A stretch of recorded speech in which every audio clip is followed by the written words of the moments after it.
What's going on, everybody? Ochoa here from SB Nation's bloggingtheboys.com. Hope all is well wherever you are. We hope you're happy, safe, healthy, and I know, different environment around me, different circumstances, different setting. Full disclosure, on vacation with my family at the beach, and I'm going to be honest with you, all right? This is the life of a blogger, all right? My wife, my son, 7-month-old son, my dog are all in the house around me. It's currently the process of becoming nap time for the baby boy, so if you hear some whining and some crying in the background, all is well. Mom, our MVP, she is the MVP of our household. She is on that to make sure I can put this video together. And the reason I'm here with my travel microphone, my travel setup and everything is because something came out on Thursday that was too important not to get a video up about. We all know that this offseason has been a trying one for the Dallas Cowboys. We all know it has been an annoying one, a disappointing one at times, and all of that is relative specific to free agency. We know the Cowboys don't exactly like to partake in free agency. We know they're notorious for not partaking in free agency.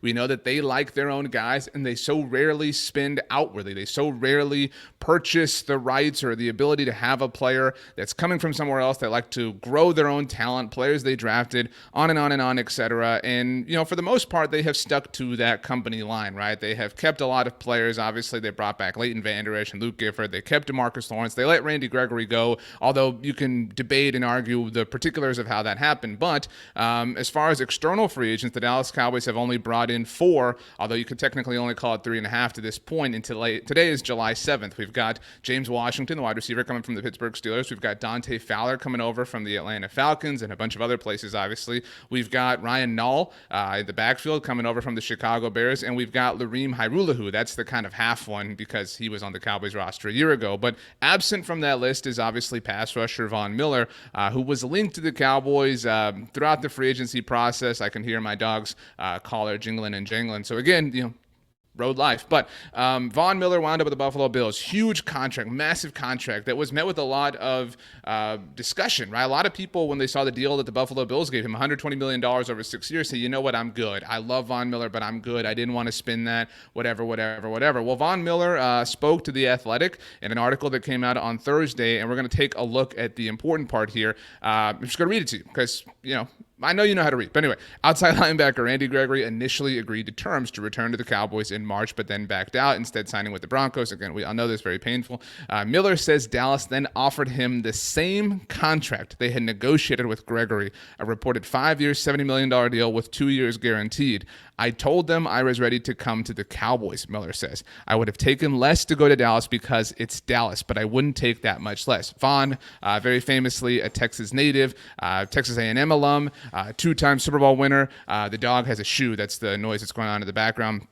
Super Bowl MVP. I mean, his resume is incredibly decorated. He will one day be in the Pro Football Hall of Fame. It would have been an awesome story. We talked to DeMarcus Ware, longtime Cowboys legend, Super Bowl winner with Von Miller, obviously.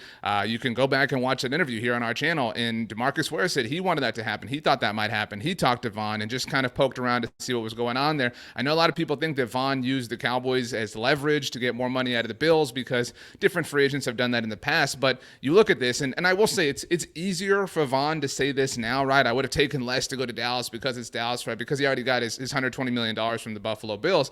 And I'm not trying to doubt the sincerity of Von Miller. The part here that I think there are two main takeaways if you're a Cowboys fan, and if you're not, how you wound up here is interesting, but please do subscribe. Anyway, the first is that Cowboys, what are you doing offering Von Miller the same deal that you offered Randy Gregory? And we love Randy Gregory at Blogging the Boys, huge Randy Gregory fan, but there is a massive gap, a massive difference in the quality of those two players. You cannot just turn around and recycle that contract, again, if this really did happen. The second thing, and we've said this actually just since the Randy Gregory situation, is we know the Cowboys were willing to commit $70 million to Randy Gregory over the life of 5 years. Again, the contract here is noted in The Athletic. So if you were willing to commit that to Randy Gregory, if you were willing to commit that reportedly, allegedly, according to Von Miller, to Von Miller himself, then Cowboys, why have you not committed that money to anybody? We know that you were willing to give it to somebody, so why haven't you spent it elsewhere? I recognize that there aren't a ton of pass rushers who were on the market this offseason, but maybe it's somewhere else. Why couldn't you commit that type of money to Bobby Wagner? Why haven't you committed that type of money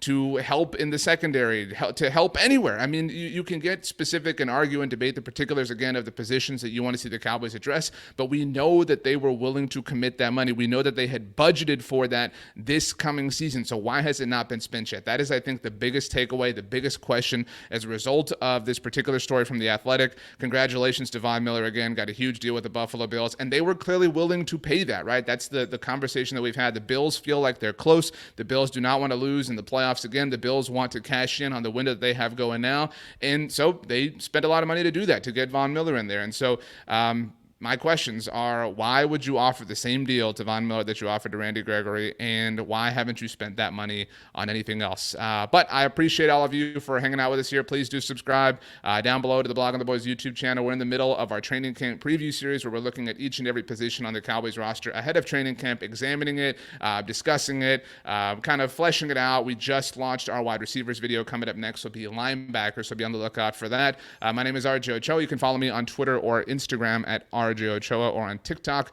at rj.ochoa. You can email me, rj.ochoa@sbnation.com. I appreciate everyone for putting up with the just the terrible background here. The beach is a rough life, and the extracurricular noise from my family. I hope you're all enjoying wherever you are, however you are, and I'll be back in the home command center soon enough as we get ready for training camp. Got about 3 weeks to go. That's certainly exciting. So thanks for hanging out with us, everybody. We'll see you next time.